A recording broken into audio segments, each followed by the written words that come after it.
तो जैसा कि आप लोग को टाइटल पढ़ के एक आइडिया लग गया होगा कि अब हम लोग यहाँ पे एनालिसिस करने वाले हैं। यहाँ लिखा तो सॉल्यूशन है, लेकिन हम लोग मेनली एनालिसिस करेंगे कि किस चैप्टर से, 11th के किस चैप्टर से और किस टॉपिक से क्वेश्चन आया था, और 12th के किस चैप्टर और किस टॉपिक से क्वेश्चन आया था। जैसा कि हम लोग हर बार ये प्रेडिक्ट करते ही हैं कि हर बार 11th के पोर्शन से लगभग लगभग 40 to 45% आएगा क्वेश्चन, और वैसा हुआ भी इस बार। इस बार 50 में से 20 क्वेश्चन जो है वो 11th के थे, 11th के। तो 40% जो है वो 11th के पोर्शन से आया था। क्लियर ना? तो हम यहाँ ऑलरेडी मेंशन किए हुए हैं कि किस चैप्टर से और किस टॉपिक से कौन कौन सा क्वेश्चन आया है। जैसे कि यूनिट डायमेंशन, यूनिट डायमेंशन बच्चे भी बहुत कम इंपॉर्टेंस देते हैं, टीचर भी बहुत कम इंपॉर्टेंस देते हैं, लेकिन नीट का एग्जाम ऐसा नहीं करता भाई। नीट के एग्जाम में हमेशा इंपॉर्टेंट रहता है। इस क्वेश्चन से एक दो क्वेश्चन तो कंफर्म आते हैं, इस बार तो 3 3 क्वेश्चन आ गया।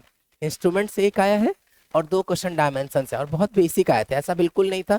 इंस्ट्रूमेंट के क्वेश्चन को भाई पढ़े रहेंगे तो ऑब्वियसली तभी बनेगा, लेकिन डायमेंशन का क्वेश्चन बहुत बेसिक था। अगर ठीक ठाक सा भी आइडिया होता है फिजिक्स का तो डायमेंशन के क्वेश्चन बच्चे कर लेते हैं और कर लिए होंगे।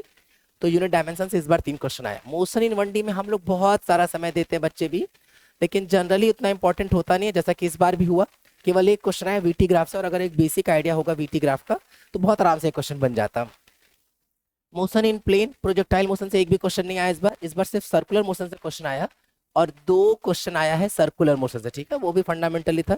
अगर एक एक क्वेश्चन तो वो था कि वेरिंग वेलोसिटी वेरिंग एक्सेलरेशन का, जो लगभग पिछले साल मतलब बहुत पहले नीट में पूछा जा चुका है। दोनों क्वेश्चन एआईपीएमटी में भी पूछा जा चुका है। एक क्वेश्चन तो वो था, और एक क्वेश्चन टेंशन के एकदम बेसिक फॉर्मूलेस था, वो हम लोग सॉल्यूशन में देखेंगे। उसका वीडियो ऑलरेडी चैनल पे आ चुका होगा, तो वो भी आप विजिट कर सकते हैं अगर आपको पूरे पेपर का सॉल्यूशन चाहिए तो। एनएलएम से ब्लॉक प्रॉब्लम का एकदम फंडामेंटल क्वेश्चन आया। वर्क ऑन एनर्जी से सिर्फ और सिर्फ पावर पे क्वेश्चन आया था।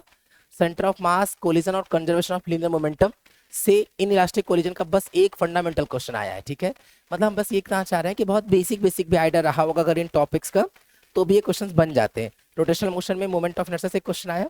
ये क्वेश्चन रोलिंग मोशन का जो क्वेश्चन है वो आउट ऑफ सिलेबस था, क्योंकि सिलेबस में कहीं पे भी रोलिंग मोशन मेंशन नहीं था, लेकिन फिर भी वो रोलिंग मोशन के स्टार्टिंग के लेक्चर्स में जो पढ़ाया जाता है उसका एक क्वेश्चन पूछ लिया। आउट ऑफ सिलेबस 2 क्वेश्चन आए थे, उसमें से एक क्वेश्चन ये था। ठीक है, सिलेबस में मेंशन नहीं था वैसे ये। ग्रेविटेशनल एक्सटेंशन पे एक क्वेश्चन सैटेलाइट पे आया था। यंग्स मॉडुलस के 2 क्वेश्चन, भाई मैकेनिकल प्रॉपर्टीज ऑफ सॉलिड में Young's modulus, bulk modulus, shear modulus होता है मेनली, और उसमें से यंग्स मॉडुलस बहुत इंपॉर्टेंट होता है, इंपॉर्टेंस दी गई है इस बार भी। 2 क्वेश्चन आया था। फ्लूइड से हर बार 1-2 क्वेश्चन पूछते रहते हैं, इस बार क्वेश्चन कम पूछा गया, एक ही क्वेश्चन आया सरफेस टेंशन से। अगर एक बेसिक आइडिया रहा होगा सरफेस टेंशन का कि भाई फोर्स अपॉन लेंथ होता है, तो भी आराम से कर ले जाते। ठीक है, केटीजी से एक क्वेश्चन आया। Thermal properties of matter, calorimetry, thermal expansion, heat transfer, इतना बड़ा चैप्टर था, कुछ नहीं आया उससे। सिर्फ और सिर्फ किससे आया? केटीजी के चार्ल्स लॉ से आया है। ठीक है, मतलब ये समझ में आ रहा है। कई बार हम लोग को ऐसा लगता है कि हाँ ये चैप्टर बहुत इंपॉर्टेंट होगा, बहुत इंपॉर्टेंट होगा, लगने पर नहीं जाएंगे। हर बार पैटर्न देखना बहुत जरूरी है, किससे कितना क्वेश्चन आया है। थर्मोडायनेमिक्स में एक क्वेश्चन आया वर्क वाले से, वर्क का पीवी ग्राफ बना हुआ था, उससे हम लोग को एरिया निकाल के वर्क निकालना था।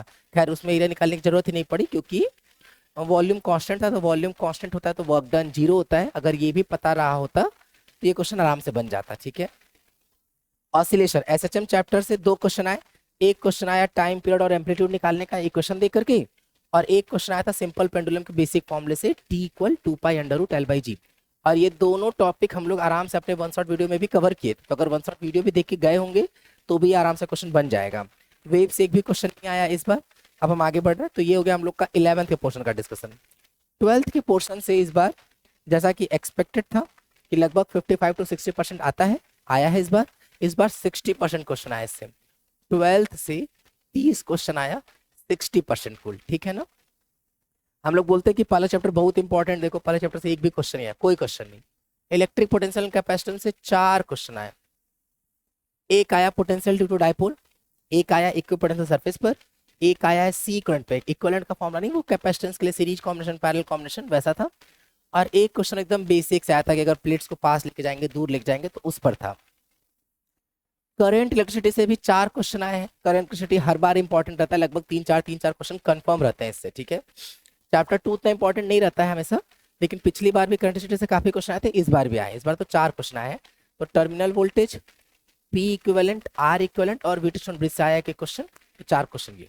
मैग्नेटिक इफेक्ट ऑफ करंट लगता है बहुत इंपॉर्टेंट है, क्योंकि खूब फॉर्मूले ही फॉर्मूले हैं, लेकिन यहाँ से भी केवल और केवल एक ही क्वेश्चन आया, वो भी फॉर्मूला बेस्ड। ये बहुत इंपॉर्टेंट है। अब हम लोग ऐसे चैप्टर्स को मार्क करके रखेंगे जो चैप्टर्स बहुत इंपॉर्टेंट बनने वाले हैं हर एग्जाम के लिए। नीट में तो लगभग हर साल इनसे इनका पूरा भौकाल रहता, अगर कह सकते हैं तो, कि भाई इनके क्वेश्चंस तो आते ही आते हैं और अच्छे खासे मात्रा में आते हैं। तो मैग्नेटिज्म मैटर से इस बार आया था, प्रॉपर्टीज ऑफ मैटर से, मैग्नेटिक मोमेंट से और टाइम पीरियड से। और प्रॉपर्टीज ऑफ मैटर पे तो 2 क्वेश्चन आए, तो कुल इस चैप्टर से 4 क्वेश्चन पूछा गया है। और अगर आप यूट्यूब पे या कहीं से पढ़ेंगे तो जनरली टीचर भी इसको बहुत कम वैल्यू देते हैं कि हाँ ठीक है, नॉर्मल सा चैप्टर है, जल्दी से पढ़ लो, थ्योरेटिकल है, बच्चे बहुत कम इंपॉर्टेंस देते हैं। तो इस चैप्टर से बहुत सारे क्वेश्चन आते हैं, ध्यान रखेंगे हम लोग। फिर ईएमआई कम इंपॉर्टेंट चैप्टर, क्योंकि एक ही क्वेश्चन है, 1 या 2 लगभग आते हैं, लगभग नहीं आते कई बार, तो कम इंपॉर्टेंट चैप्टर। एसी से इस बार ट्रांसफॉर्मर से एक ही क्वेश्चन आया। ईएमडब्ल्यू अगेन बहुत छोटा चैप्टर, लगभग यूट्यूब पे अगर आप कोई वीडियो देखेंगे तो 1 घंटे या 2 घंटे में खत्म हो जाता है। जनरली क्लासेज में भी टीचर्स पढ़ाते हैं तो सिर्फ 1 क्लास का चैप्टर है, लेकिन इससे कितने क्वेश्चन आ गए? 3 क्वेश्चन आ गए। डिस्प्लेसमेंट करंट बहुत इंपॉर्टेंट है, और प्रॉपर्टीज ऑफ इलेक्ट्रोमैग्नेटिक वेव से 1 क्वेश्चन आया, तो 3 क्वेश्चन आ गए सिर्फ 1-1.5 घंटे के टॉपिक से। अब फिर हम लोग रे ऑप्टिक्स की बात करें तो रे ऑप्टिक्स इतना बड़ा चैप्टर है, लेकिन उससे सिर्फ और सिर्फ 2 ही क्वेश्चन आए हैं, प्रिज्म से एक और एक ऑप्टिकल इंस्ट्रूमेंट से। वेव ऑप्टिक्स की बात करेंगे तो 1 क्वेश्चन आया था यंग डबल स्लिट एक्सपेरिमेंट से और 1 क्वेश्चन आया था पोलराइजेशन से। डुअल नेचर में 1 क्वेश्चन आया प्रॉपर्टीज ऑफ फोटॉन से, फंडामेंटल प्रॉपर्टीज से, और एक मैटर वेव या दी ब्रॉगली वेवलेंथ के नाम से क्लास में पढ़ाया गया होगा, उससे 1 क्वेश्चन आया था। एटम चैप्टर के बेसिक से 1 क्वेश्चन आया था और 1 क्वेश्चन आया था हाइड्रोजन एटम से, हाइड्रोजन का जो स्पेक्ट्रम पढ़ाया जाता है उससे। न्यूक्लियाई का रेडियो एक्टिविटी सिलेबस में कहीं मेंशन नहीं था, लेकिन फिर ये आउट ऑफ सिलेबस 1 क्वेश्चन आया, तो टोटल 2 क्वेश्चन आए थे जो सिलेबस के बाहर से थे, उसमें से दूसरा क्वेश्चन है, पहला क्वेश्चन लोग बता ही दिए। और सेमीकंडक्टर में फिर से इंपॉर्टेंट लॉजिक गेट बहुत इंपॉर्टेंट है, 2 क्वेश्चन इस बार, और 1 क्वेश्चन आया था आईवी कर्व चाहिए, एक सोलर सेल का और रिवर्स बायस वाला। ठीक है, तो ये पूरा पोर्शन है जो पूछा गया था 12 से, और जो पूछा गया था किससे? 11 से। ठीक है, तो यही सारी कहानी है 11th और 12th सिलेबस से पूछी गई थी। ठीक है, थैंक यू।